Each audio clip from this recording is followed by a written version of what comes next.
Hello and welcome to a Daily Burn. I'm your host, Eric Miller. I'm joined today by a really wonderful progressive candidate running for the U.S. House seat in Texas 33, and we'll talk a little bit about that district. Please welcome Zeeshan Hafeez. How you doing, Zeeshan?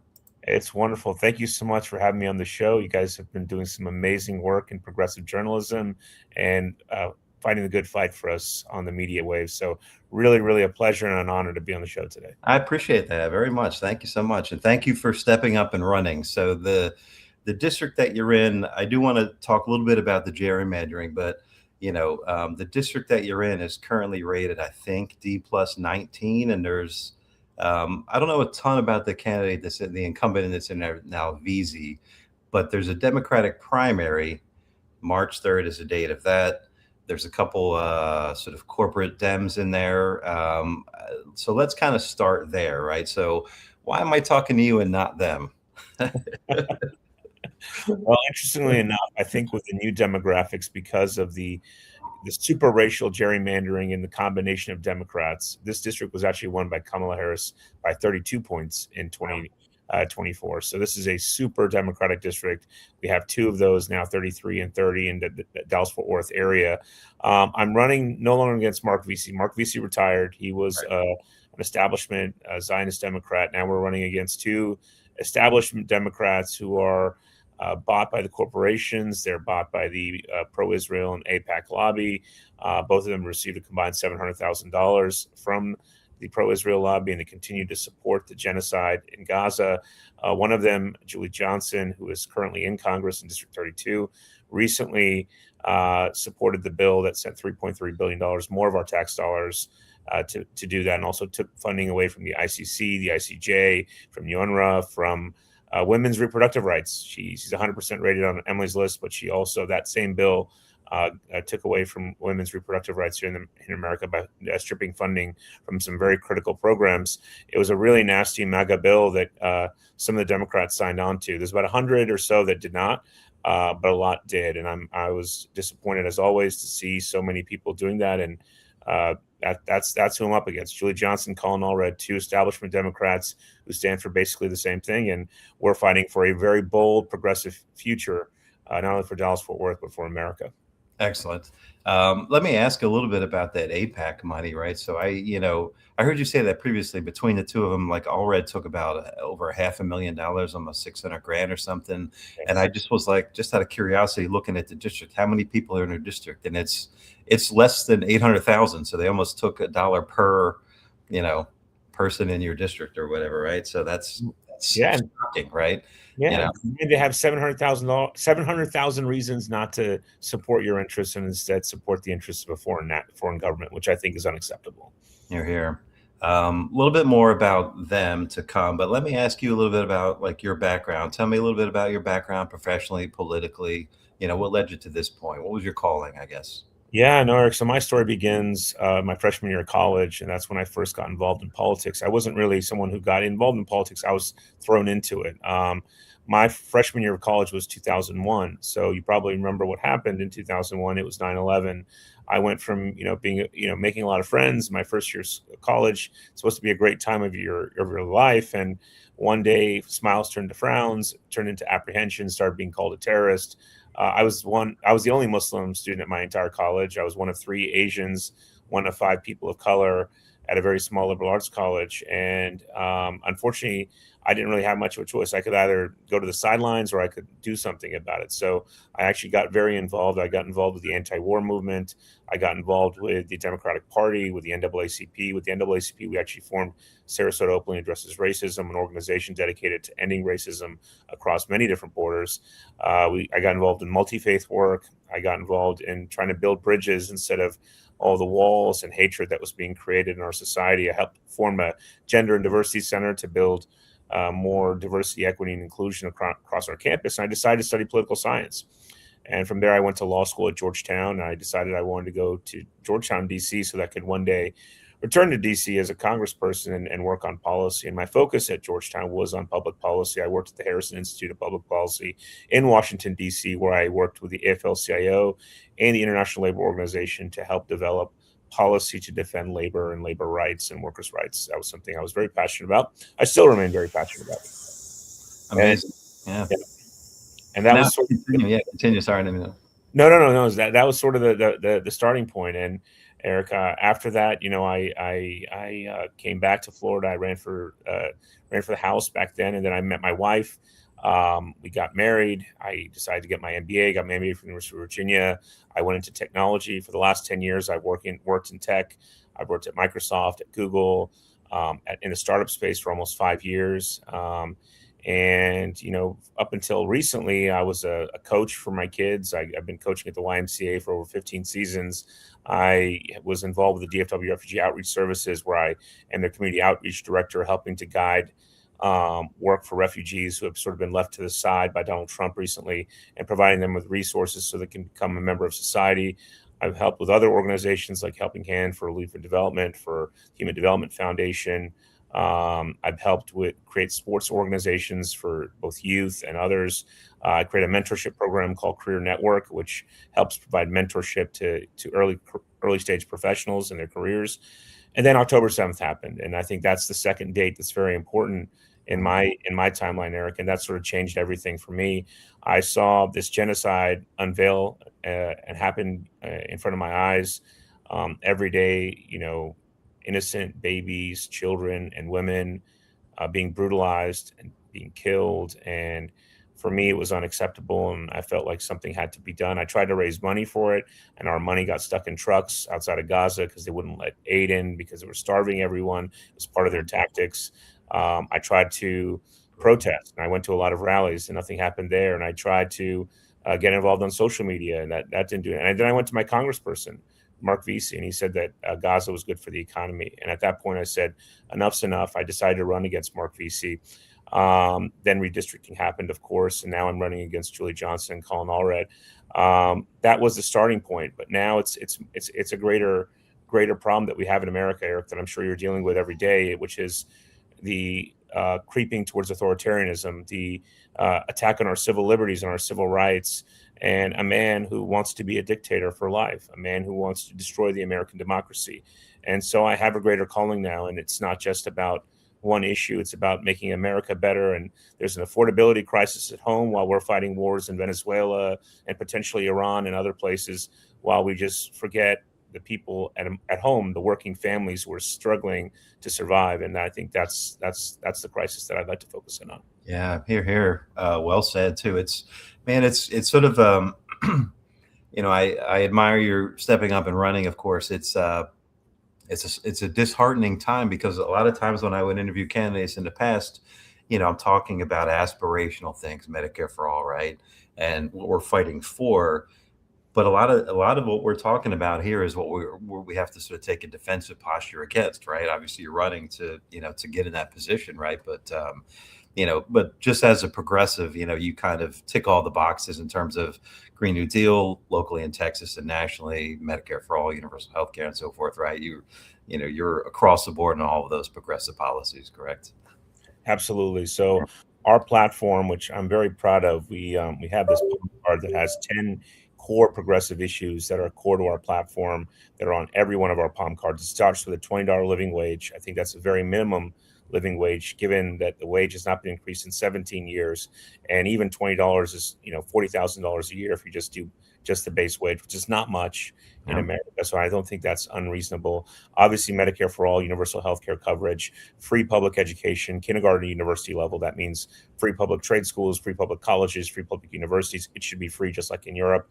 It means, obviously, like you mentioned, a Green New Deal. Part of that Green New Deal could be green housing, but also affordable housing generally. I support Senator Sanders' $1.5 trillion for 14 million affordable housing units across the country, but also increasing Social Security benefits by $200 a month, by raising the cap on Social Security. I think that's also very important.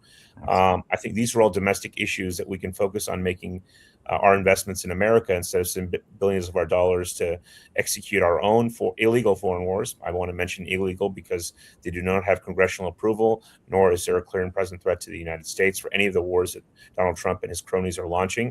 And on top of that, we need to stop investing in domestic terrorism. And by domestic terrorism, I'm talking about ICE. ICE, an agency that has no oversight, that has no accountability. These ICE agents that are going around wearing masks, they have no identification, no badges, no uniforms. They're going in unmarked cars, and they're literally terrorizing communities of color. And they're actually recruiting people from the white supremacy movement. I recently listened to a podcast where there was a journalist who went and applied for ICE just to see what would happen. She had a 5-minute interview. She didn't do the background check. She skipped it, and she took the drug test after taking drugs just to prove to see what would happen. She Wow. took the drugs, and they said she passed the background test, even though she didn't take it. She passed the drug test, and she got the job within 3 days. And that's the level of rigor is given to ICE, and that's why I strongly am in favor of abolishing ICE. It's not Right something on. we can fix. We need to destroy this piece of the white supremacist police state that's being launched against our people. And instead, let's invest in America. Instead of giving ICE agents a $50,000 signing bonus to go terrorize communities of color, how about we give teachers a real signing bonus, or give them a real salary? These ICE agents are making well over 6 figures as a starting salary. A teacher, if she's lucky or he's lucky, will get very lucky to get a $1,000 to $3,000 signing bonus. That's in a very specialized field, and their average starting salary is less than $50,000 a year. Where are our priorities as a nation? Yeah. That's I think. Yeah. Did you, given your calling, your history there, right? So ICE only founded in 2003, and I'm so glad that you said abolish ICE, right? When you started talking about the training, I was hearing echoes of Cory Booker over the last few days in my head, like, oh, but yeah, you're full throated abolish ICE, right? So, did you see this coming in 2003? Like, did you dread this all along? Like, is this? Well, the thing is, Eric, if you remember what happened in 2003 when ICE was first formed, the progressive wing of the United States government, many people, including Elizabeth Warren, actually said abolish ICE. They've since then backtracked on their stance. But it wasn't just ICE that was created out of this fear state, the state of terror that we were living in, the kind of legislation that got passed. You have to remember the Patriot Act is still good law in this country. The Patriot Act, which allows the government to spy on you with any warrant, without any warrants, without any proper accommodations. The fact that the Patriot Act still exists, and most people don't even know what it is. I go around telling people I'm going to end the Patriot Act, and people don't even know what the Patriot Act is, and It's it's got the Orwellian name of "What are you not a patriot?" Right? Yeah. exactly, Exactly. exactly. And I think to abolishing ICE, I think now, given what's happened with ICE having killed 32 people within detention in the last year, the fact that they've murdered almost a dozen folks in cold blood very recently, including this poor woman Renee, who was literally just an observer driving away. It's shown that it's no longer abolishing ICE is just a moderate stance for me now. I think now we have to step forward and say it's time to prosecute ICE, and I think that's the next step for progressives. I believe I'm asking for progressives across the country to call for prosecuting and abolishing ICE, because the fact of the matter is we have to hold these people accountable, and we have to show people that there's not a two-tiered criminal justice system, and that every single person has to have responsibility. It goes also to one of my policies around civil rights, which is to end qualified immunity, and that goes for ending qualified immunity for anyone that breaks the law.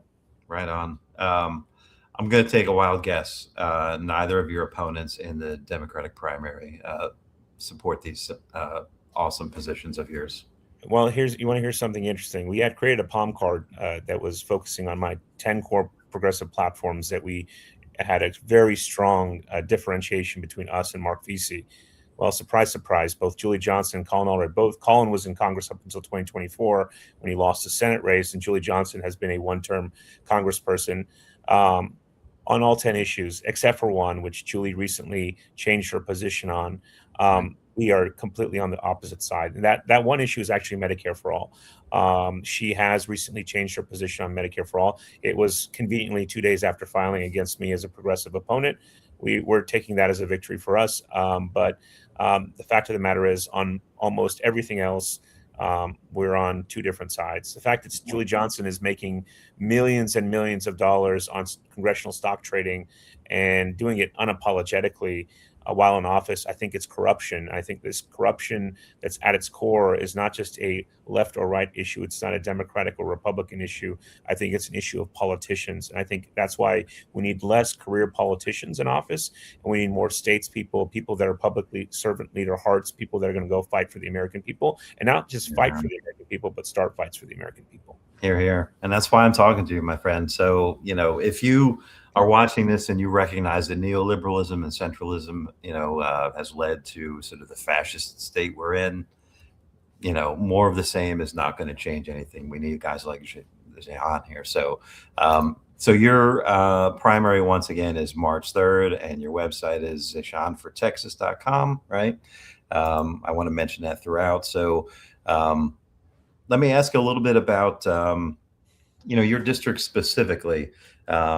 What has, talk about the impacts of, you got a terrible governor, Abbott, right? Trump. What has that looked like in Texas 33 on the ground?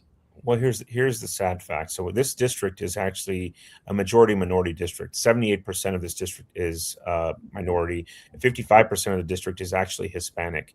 And so this is a very diverse district, one of the most diverse districts in the entire nation. It also is one of the lowest turnout districts in the entire nation. And that's because historically candidates have done everything they can to suppress the vote of minorities, of young people, of progressives. They don't want people like us voting because there's no good choice for them on the ballot. We're planning on expanding the electorate. I mean, like I said, 2024, 22,000 total votes. 2022, 24,000 total votes. This is an extremely low win number. So even though Colin Allred and Julie Johnson have millions and millions of dollars of funds, they're not on the right side of history. They're not standing for the right issues. And in an election where there's so many people that are struggling with basic things of affordability, people that feel like they're being left behind, people who feel like the politicians that are in Washington aren't representing them, people that, everywhere I go and I talk to most people, when they hear some of these things that I'm talking about, like the $20 living wage, that issue in itself. I mean, Julie and Colin, it's been hard to get them to 15, much less 20. But when I tell them about the $20 living wage, they get so excited and they get so thankful. I mean, these people are there's a lot of people that are not like, people think when you talk about the minimum wage, it's for like teenagers or people that are in high school. That's not the case. Yeah. I've been going around talking to the workers, talking to the people that I think it was interesting. One woman I met with, she told me that people always talk about the working class. She said, what about the class below that? And there's a class that's even below that, that's just barely living at the very line of poverty, that's barely struggling to survive. And working poor, right? Yeah, working poor, they call that, right? Working poor, exactly. That's exactly what it is. And for them, a $20 living wage would be transformational, almost tripling their ability to pay. That means and these people are just trying to put groceries on the table. They're trying to pay for housing, pay for their prescription drugs. That's the struggle of most of I live in a district that's not wealthy. There's a lot of poverty in my district, but I'm seeing this poverty all across the country. And I think that's why you're seeing such a strong movement. There's so many other great leaders all across the country, even others in Texas, that are standing up to be on the right side of history. There's great people all across the country that are fighting for a true progressive vision for America. And we're going to stand with each and every one of these leaders to bring real progress at the 2026 midterm elections. Yeah, that turnout, that number that you said, 4,000 out of 700 plus thousand, nearly 800,000, right? That is, so are you, like, what are you feeling from a canvassing perspective? Do you have a lot of people knocking on doors? Are you knocking on doors? Like, obviously I feel like 2026, we're going to have a shift left, obviously, like Afton Bain's race. I point to that was huge, right? So, are you feeling that momentum? Are you knocking on the doors and getting, more, attentive listeners and so forth, right? Like, what are you seeing on the ground? Absolutely. Absolutely. So if you look at our strategy, like I said, there's 22,000 votes in 2024 and only 24,000 votes in 2022. So we're going based off of a 30,000 total voter universe, just to be conservative, to say, okay, let's be safe. So we go for 15,000 votes. How do you get to 15,000 votes? Well, we're going after a target of 30,000 voters, and we are going to hit them multiple times. We have been canvassing every single day for a good long period. And we have a good number of canvassers that are going out every single day. A lot of volunteers are part of this movement. It's a people-powered movement at the end of the day. Our investment is in field. We're not investing in TV ads or fancy cable ads or fancy mailers and the standard things that you see. We haven't raised millions of dollars, but we have raised hundreds of thousands of dollars. We've raised enough to properly fund a people power movement so that we can show credibility, so that we can show that we're realistic and viable. We won't have the millions of dollars that the corporations and the foreign lobbies will fund Julie and Colin with, but we know we're on the right side of the issues. They might have the money, but we have the morals, we have the values, we have integrity, and we have the people. And so the people power, the field power, we're canvassing every day, we're phone banking every day from 4 to 8 p.m. Anyone can join our phone bank anywhere in the country. They can join on and make calls. We'll give the script, train you up. And then on top of that, we have relational organizing. So we have text messaging system that allows everyone to message people that they know, to get them involved, to educate them about the election. And we're going to turn out people who have never voted in their entire lives.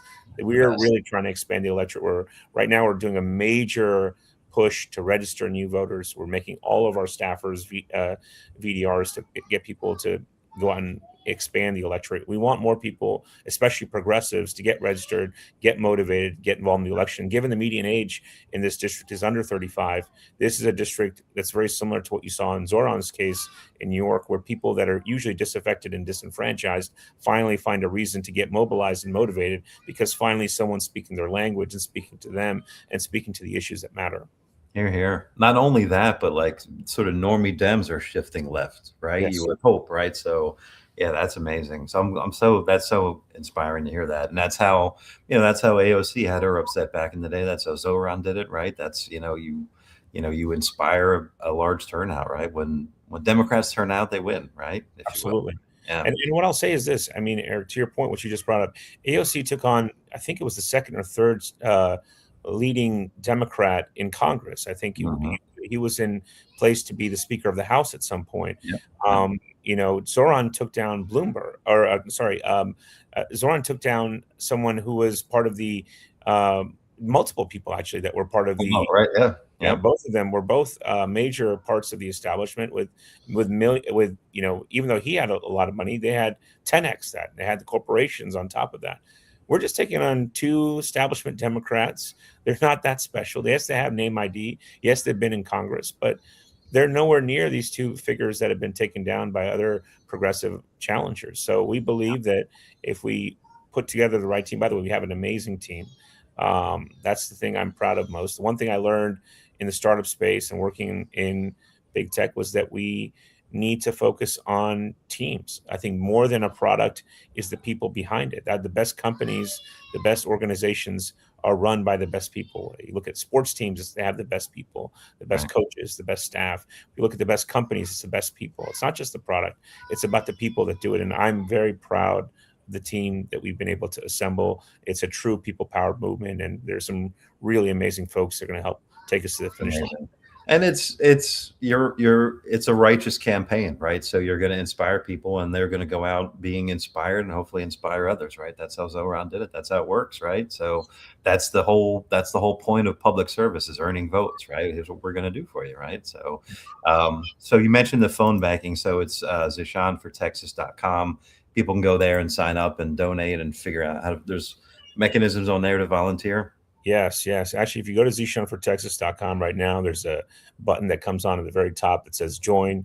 You can join. It's a very simple form. You can fill it out, put in your information. We'll get in touch with you. There's a contribution form if you want to contribute. There's many ways to be involved. You can even just follow us on social media at Zeeshan for Texas. We're on every single platform. You name it, we're on it.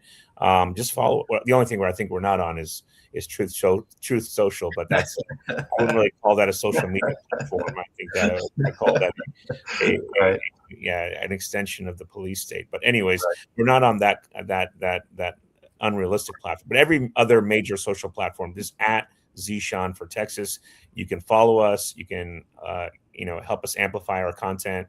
A lot of our stuff has really been taken off of late, and people are starting to reverberate with what we're doing. I'm going to personally come to Congress and bring my specialty. For instance, I've worked in big tech, so I understand I know, technology secrets. I've seen the problems at companies like Microsoft and Google, and that's why I'm currently trying to champion what I call the Digital Bill of Rights.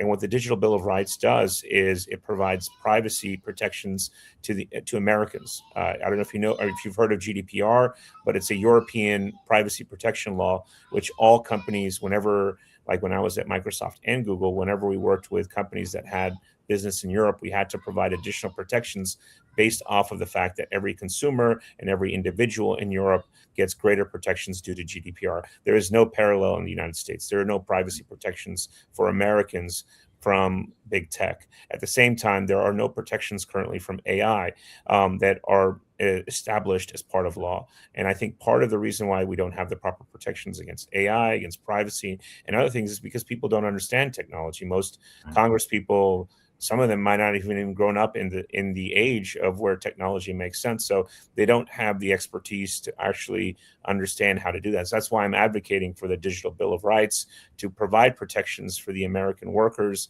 for the American people against big tech and its potential growth into the surveillance state. Things like Palantir are very scary when you start to read and research up on them, but there are protections that can be put in place if a government actually pushes for them. So all these things I'm going to be pushing for are very bold, they're very progressive, and the fact of the matter is, like I mentioned at the beginning of this call, this district was won by Kamala Harris by 32 points. We don't need a moderate centrist Democrat who's appealing to Republicans to win this race. Both Julie and Colin regularly vote with the Republicans, like Julie just did earlier this week to send more aid to Israel. We need people that are bold progressives. If it's a plus 32 district, that should be one of the most boldest progressive districts, and boldest progressive leaders across our country should be coming from that district. And that's why I'm running for District 33. Here, here. And they're in fact, the policies you delineated, they're in fact paid to obstruct against them, right? So they're bought by big tech. I don't know these two personally, but if I had to guess, if I looked at Roper Secrets, there's going to be some big tech money in there, right? There is. And not only that, but Julie, literally, there was just a recent announcement of how much money she just made from Microsoft. So she's trading on these companies as well. She's making a lot of money herself personally, which I think is extremely corrupt. When I get to Congress, not only will I fight to end congressional stock trading, but I will not do any sort of congressional stock trading. I will leave my money in whatever 401k it is, and I will just touch it. I will not be making any trades of any kind when I'm in Congress. And I think that every single person that's running for Congress should be required to sign a pledge. It should be a minimal thing to sign a pledge that I do not plan on earning money off of my office. I mean, if you can complain about Donald Trump getting millions and millions of dollars for his son to create these companies from the U.S. government, it's complete corruption, going to Qatar and going to the Middle East and getting jobs for his son-in-law and getting contracts for his family, personally profiting off this. If you can say that that's wrong, because clearly that's wrong. If you can see the corruption there, yet you then go turn around and make stock trades yourself, there's a huge hypocrisy there. And I think a lot of people see that politicians, and the two people I'm running against are career politicians. They are hypocrites, unfortunately. And that's something that's turned off a lot of people in America. That's why we need people that are coming from the outside, people that have been successful in other areas, people that understand public policy, people that can not only that will actually fight for policies that matter for the American people and not try to profit off the office.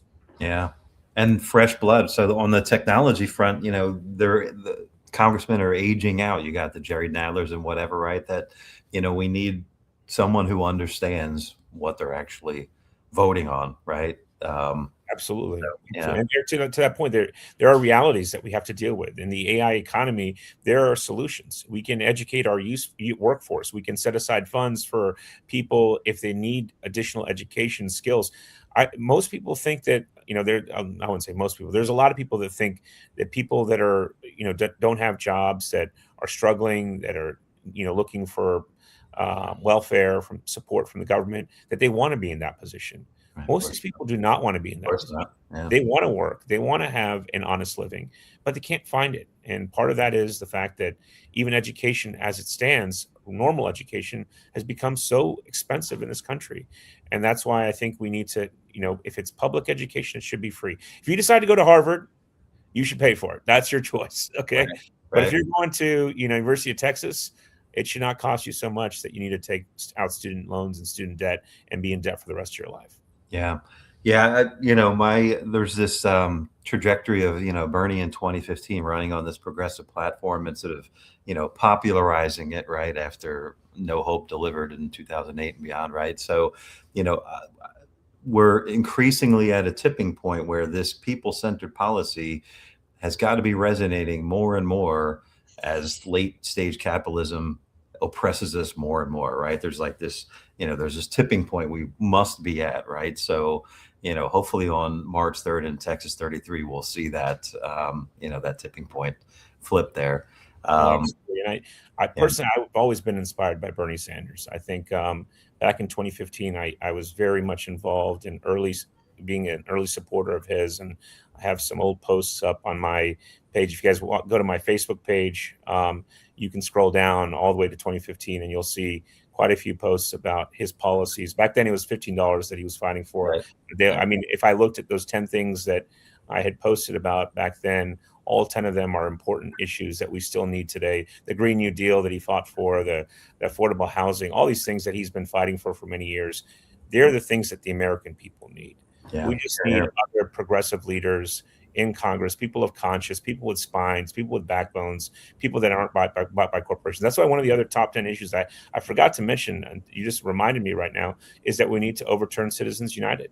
Oh, We yeah. need to get corporate money out of politics. It's far too long that corporations are being run, oligarchs, these billionaires, they can just buy our government. They're literally buying our government right now. I just saw an article about how much Elon Musk had put into this Senate race. I think it was like $8 million or some absurd amount of money. Like the fact that these billionaires can get away with this today it's just sick. But we need to do something about it. And I mean, if you look at the last time there was such a strong progressive wave in this nation, it was 2018 after Donald Trump came to office first. That's why I am very hopeful and very much believe, especially given what happened in 2015, that 2025, what just happened in 2025, not only in New York City, but all across the country, Yep. 2026 will be a strong progressive blue wave. It will not just be a strong blue wave, but a strong progressive blue wave if we continue to fight the good fight and Yep. get people like myself and others all across the nation across the finish line. Yep. I agree. I'm right there with you, brother. Appreciate you. So ZeeshanForTexas.com. Apologies if I'm butchering your name. No, you got it right. Zeeshan, okay. Yeah, it's Zeeshan. Like I always tell people in Dallas, because there was a guy in the Cowboys that used to play. His name was Keyshawn Johnson. Oh, right. Keyshawn with a Z, and people, I don't know, for whatever reason, everyone in Dallas loves the Cowboys, so they remember who that player was. Of course.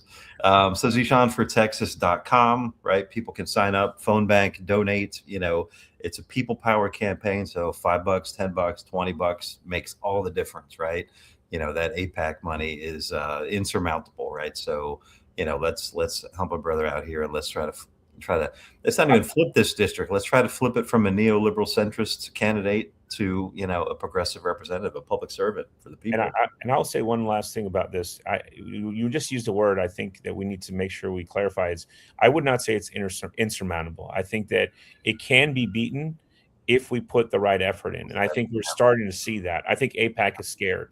AIPAC is very scared right now because all across the country, there used to be a few races where they'd have to invest. That's how they beat Cory Bush, who you mentioned earlier. That's how they beat Jamal Bowman, was they just focused on these few races and funneled a lot of money. Now they're hemorrhaging because there's anti-AIPAC candidates all across the country on both sides. They're on the Republican side as well. There should not be anyone elected to office that's a pro-AIPAC, Israel-sponsored candidate anymore. I think the American people disagree with it.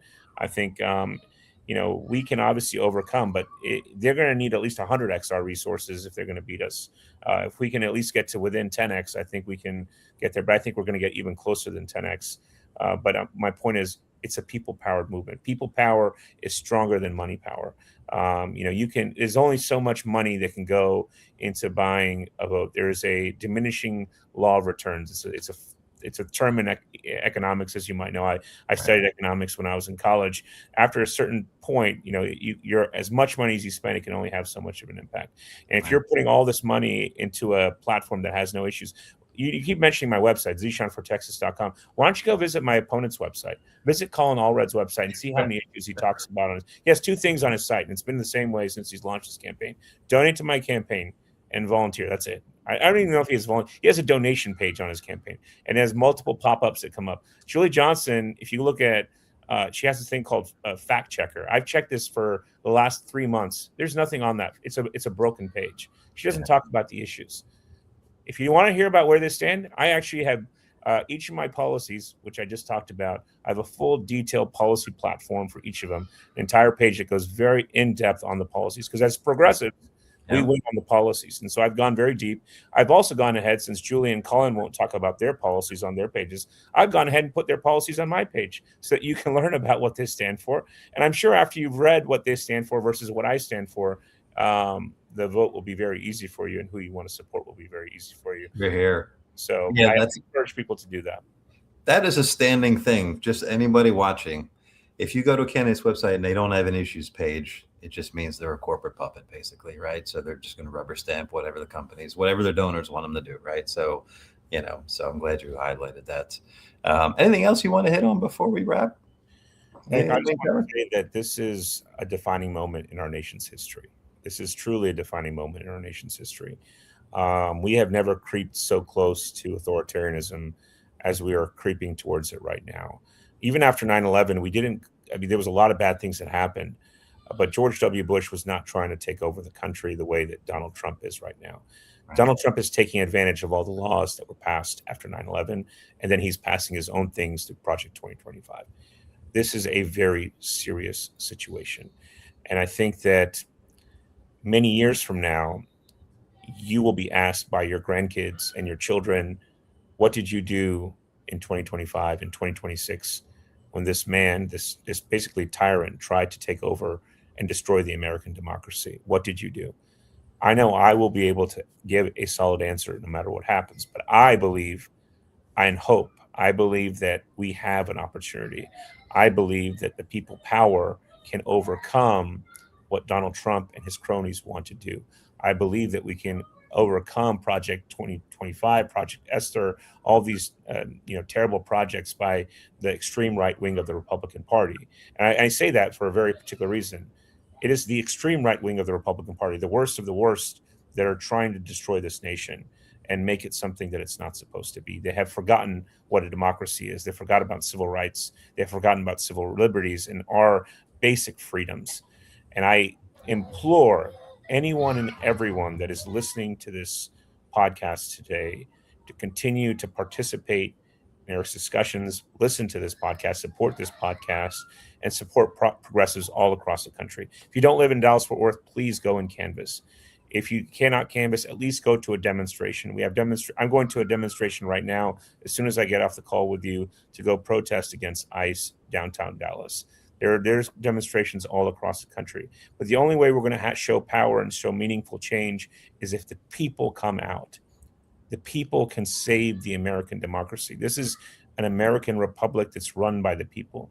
And this is a very defining moment in our history. So you have an opportunity to save this country through your activism. So I would encourage each and every one of you to get involved in some way. Get involved in my campaign, get involved in somebody's campaign, someone who's trying to save our country, because we need real leaders right now, people that are really going to stand up and not be afraid and take courageous stances and be bold to save our country, because this country is something that's worth saving from my perspective. You're here. Well said, sir. Thank you so much for that. And thank you for your time, and thank you for your candidacy. Again, March 3rd is the primary. Get in there and let's support Zeeshan. Get out there in the streets, on the ice. Who do you want in office better, more so than a guy who's about to go protest ICE and have to do an interview on Daily Bern? Come on, right? So thank you so much for your time. Godspeed. March 3rd, we'll all be watching. We'll all lean in. So that's it. Thank you so much. And, good luck, and see you out in the streets. Appreciate it. Yeah. Our early voting, by the way, is February 17th in Texas. So just remember that early voting is from February 17th to February 27th. And the last day to get registered is February 2nd. So that's one last thing you can do. Last action item. If you are not registered to vote, or you don't, and you know someone that's not registered, maybe they just turned 18, maybe they're in college, please, please, please get them registered. That's a great way to save our country. Here, here. Thank you so much. Cheers.